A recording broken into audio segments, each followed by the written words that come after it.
اور جن لوگوں نے ہماری آیتوں کو متعلق ان کے ابعال کو کوشش کی ہرانے کے لیے، ایسے لوگوں کے واسطے سختی کا دردناک عذاب ہوگا۔ یعنی دین اسلام کو جھٹلا کر دین اسلام کو دبانا چاہتے ہیں، ایسے لوگوں کو دنیا میں تو فائدہ کر رہے لیکن آخرت میں سخت دردناک عذاب ہوگا، اور دنیا میں بھی ان کو عذاب چکائے گا اللہ تعالیٰ۔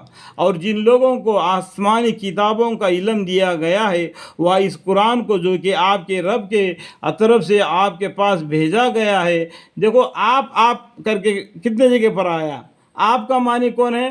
ہمارے پیغمبر صلی اللہ علیہ وسلم ہیں۔ تو انڈائریکٹ میں اللہ تعالیٰ نے ہمارے پیغمبر کا نام بہت سی جگہ پر لیے، طرف سے آپ کے پاس بھیجا گیا ہے، ایسے سمجھتے ہیں کہ وہ حق ہے۔ وہ اس قرآن کو جو کہ آپ کے رب کے طرف سے آپ کے پاس بھیجا گیا ہے، وہی کے ذریعہ تھوڑا تھوڑا کر کے قرآن بھیجا گیا ہے تاکہ اس سے قوی کر دے، اسی طریقے سے عمل کرے۔ ایسا سمجھتے ہیں کہ وہ حق ہے، اور خدا غالب محمود کی رضا کے راستہ بتلاتا ہے۔ اللہ تعالیٰ کے راستہ کون بتلاتا ہے؟ قرآن بتاتا ہے۔ اس لیے جس کو اللہ سے بات کرنا چاہتے ہیں، آپ وضو بناؤ اور قرآن لو، اللہ سے باتیں کرو۔ دنیا میں اللہ سے بات کرنے کا یہی ایک طریقہ ہے، قرآن کی تلاوت کرنا۔ اور اللہ کو دیکھنا، اللہ تم کو دیکھنا چاہے یا تم اللہ کو دیکھنا چاہے تو رکعت بندو، رکو اور سجدہ کرو۔ تم اللہ کو دیکھ رہے ہوں گے یا تو اللہ تم کو دیکھ رہے ہوں گے، اس بات کو جانو پہچانو۔ غالب محمود کے رضا کے راستہ بتلاتا ہے یہ قرآن، الی صراط العزیز الحمید۔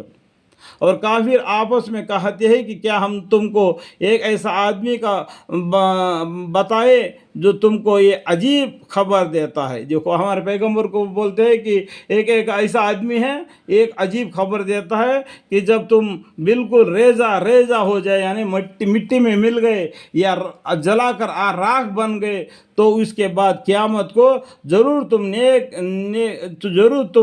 ایک نئے جنم میں آویں گے، ایسے باتیں کہتا ہے کر کے ایک انگلیاں اٹھاتے ہیں پیغمبر کے بعد۔ تو یاسین شریف میں لکھا ہے کہ اور بھی بہت سی جگہ پر قرآن میں لکھا ہے، کیوں نہیں تم کو اول بار پیدا کرتے وقت تو تم کون تھے؟ کچھ بھی نہیں تھے، مٹی تھے، مٹی سے انسان کو بنایا، پھر نطفہ سے تم کو بنایا۔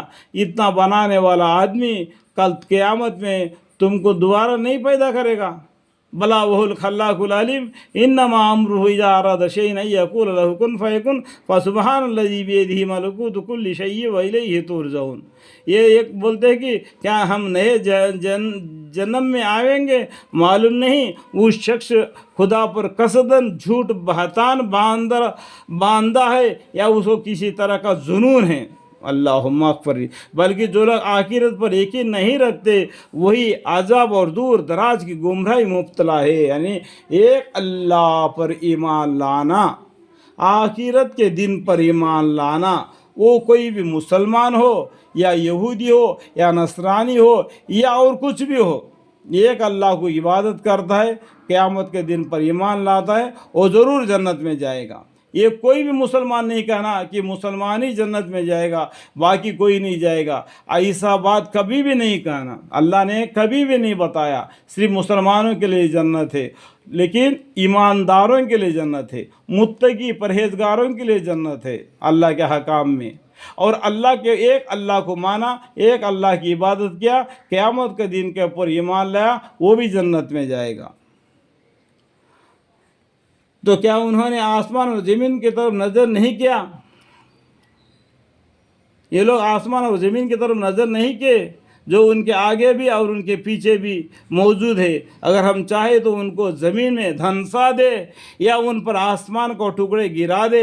اس دلیل مذکور میں قدرت الہی کے پوری دلیل ہے، مگر اس بندہ کے لیے جو خدا کی طرف متوجہ بھی ہو، نہیں تھوڑا سا بھی اگر دل لگا کے اللہ کی طرف متوجہ بھی ہو کر اگر وہ تھوڑا سا سمجھ لے، اس کے لیے نشانیاں ہیں خدا کی قدرت کی۔ اللہ سب کو سمجھنے کی توفیق عطا فرمائے، آمین۔